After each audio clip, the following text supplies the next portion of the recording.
Supposing you're at school and you're about to take an exam, and before you write even your name down, the teacher puts F, fail. Yes? Would you say that was fair? Now let's say that the teacher was right, that you only got 5%, and you actually did end up with an F. And the teacher said to you, you see, you should have just let me give you F from the beginning. You will still say that was unfair.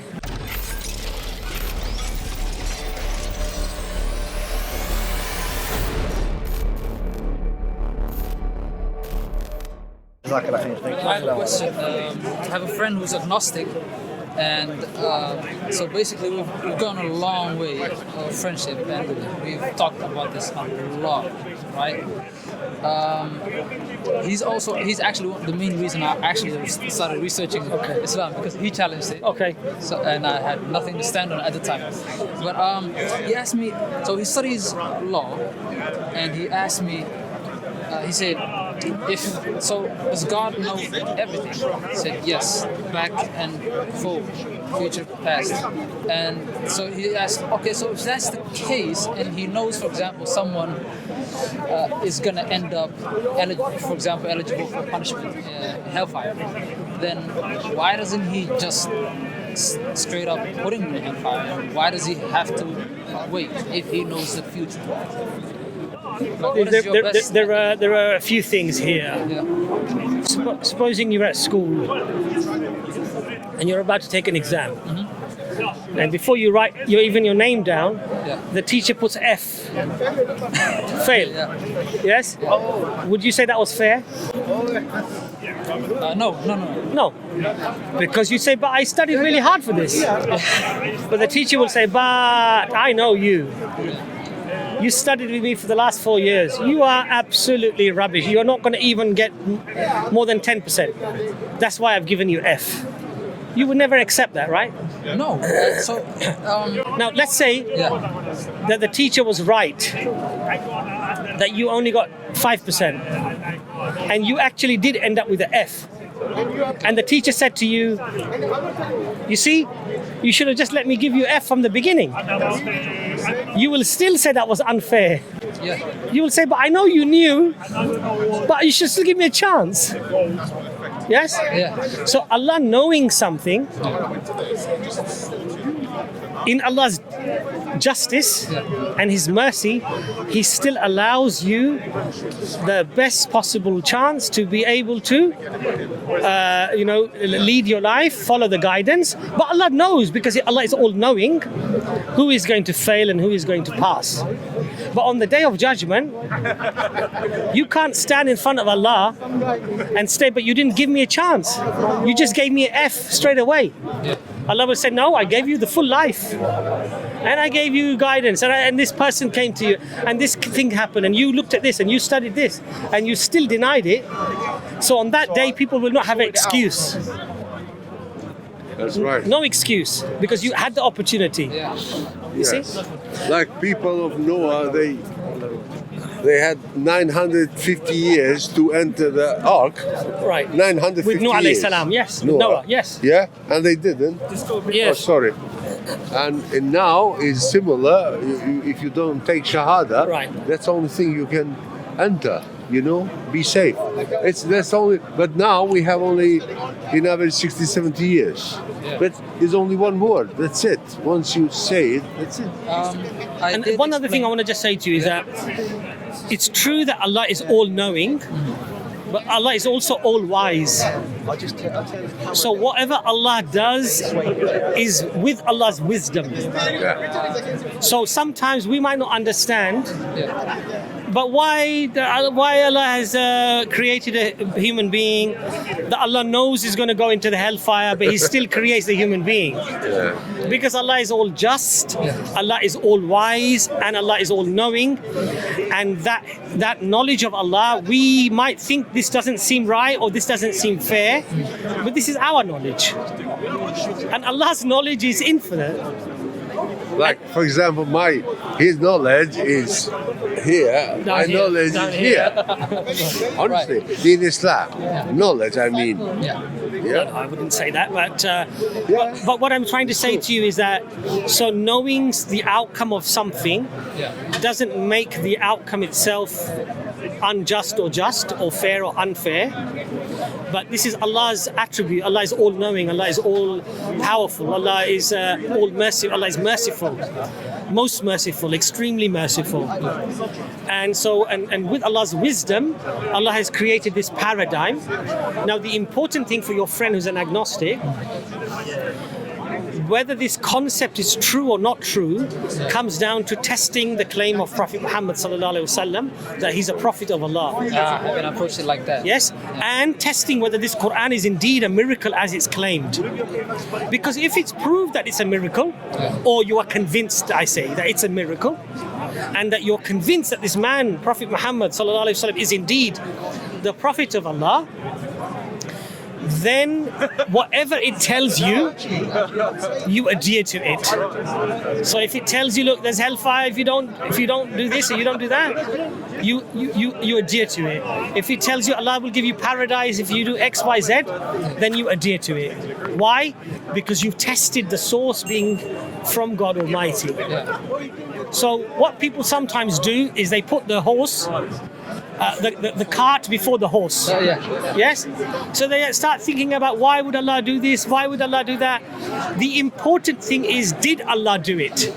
Did Allah say that Allah did it? That's more important. Me understanding why is afterwards. That's right. And even if I don't understand it in the future, because the first two principles of the Prophet Muhammad sallallahu alaihi wasallam, the Quran is true, it doesn't matter if I don't understand it.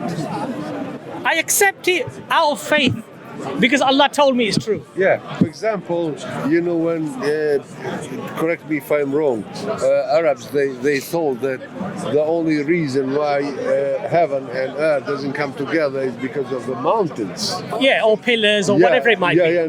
Mountains. Yes. And then there came revelation that mountains are only to symbolize the earth, so we don't shake. Yeah. You know, and of course they didn't not have any proof of that at the time. But now it's proven. That's the truth. Today it's proven. So tell your friend. That's why I say to a lot of even Muslims who say, "Oh, what about qadr?" They want to talk about qadr, predestiny, destiny.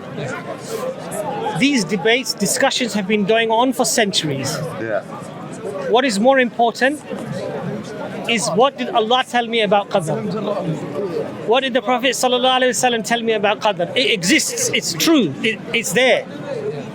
Why, whether I understand it or I don't understand it, for me as a lay Muslim, is irrelevant. Allah says it's there, khalas, it's there. Allah says Allah is just, Allah is just. If it seems that this is not just, or this doesn't seem right, that's a deficiency in my mind, deficiency in my knowledge, deficiency in my understanding. But that doesn't mean blind following, because we use our aql, we use our intellect to verify the claims of Prophet Muhammad sallallahu alaihi wasallam and the Quran. Once we're convinced, well, whatever it says is true. Yeah, for example, you know the case when Allah gave paradise to prostitute only because she saved the dog. Right. And she put in hellfire a Muslim who prayed and everything only because she killed the cat. Stopped the cat. Yes. Now in my logic, I would say she prostituted to save one dog, so no big deal. No big deal. Yeah. Right. So Muslims kill a cat, so what? Are they not million cats? In my logic. Yes. But why he decided that is out of my reach. But because this act was pleasing to Allah and that was not pleasing to Allah. And to such an extent that one got paradise, one got hellfire, right? Now, me or the brother or anybody else rationalizing that, you may come up with a different conclusion. Yeah, exactly. But my conclusion, his conclusion, your conclusion, irrelevant. But if you allow me to... Yes, sorry, go on, brother. To play the devil's advocate. Okay. I don't like that word, devil's advocate, but let's say somebody might make a counter argument. Let's put it that way. I know him well, so I know how his argument goes. Why don't you bring him here, inshallah? He can't, because he lives in Liverpool. Why don't you invite him on one of our streams? That's the thing. I'm going back to Netherlands. I don't live here. No, but what I'm saying is, even from the Netherlands. Oh, you mean the streams? Yeah, YouTube. We do streams, Yeah. right? So you can come live on the stream, inshallah. He doesn't have to show his face. Okay. We can have a nice discussion. Oh yeah, that's a good idea. Give him address. Yeah. So on the EFDawah website, on our YouTube channel, we advertise the streams. Yes, Open Forum is a beautiful stream. Yeah. Inshallah, bring him on, and we'll have a nice discussion. Where you live in Netherlands? Netherlands. Yeah. One more question he asked me. He said, so he kept repeating the word objectively. He said,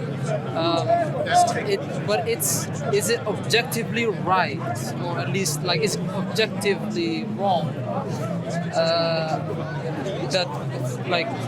that he skips and punishes the person already, because technically it had happened already. He has already. Well, the point is this: it is written because it happens. It doesn't happen because it was written.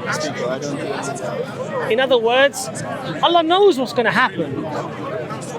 But with Allah's wisdom, Allah's mercy, He still allows the individual to feel. Because look, you feel that you have a choice when you come here today. Nobody's forcing you, right? I feel I have a choice to talk to you, brother, talk to a brother, yes? Now, if after, say, I don't know, 20 years, we meet, yes? And you say, oh, that time we met, you had a very bad conversation with me. You were very rude to me, yes? And I say, but I never did that. That never happened. You said, but in my memory, yes, it did happen. This is how it was, I'm not going to accept that, because I'm going to say, but I never did it. Similarly, on the Day of Judgment, if God were to just go to somebody and say, right, you were going to kill here, do this, do that, for you is hellfire. The person will say, but Allah, you're the most merciful, you're the most kind. I actually haven't done those actions. I haven't committed those crimes, even though it's in your knowledge, but I didn't do them.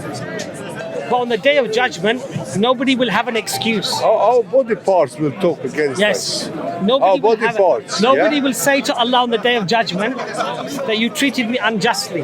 They will blame themselves. If you don't admit, your body parts will betray you and will talk. And the thing is this: objectively, subjectively, these are all terms that we use based upon our own akal, our own understanding or knowledge. Yes? What's more important is, what are the rules Allah has put in place? What are the results of following or not following those rules? And can I establish that this is really from Allah? If I can establish that this is from Allah, it doesn't matter what I think is objective. It doesn't matter what I think is subjective. As long as I can substantiate that this is from Allah, it doesn't matter what I think. Listen, that's the important thing. You also, but your friend who is agnostic, I'll just give you an example, If you see this phone, it's got EMEA number, EMEA, unique number, right?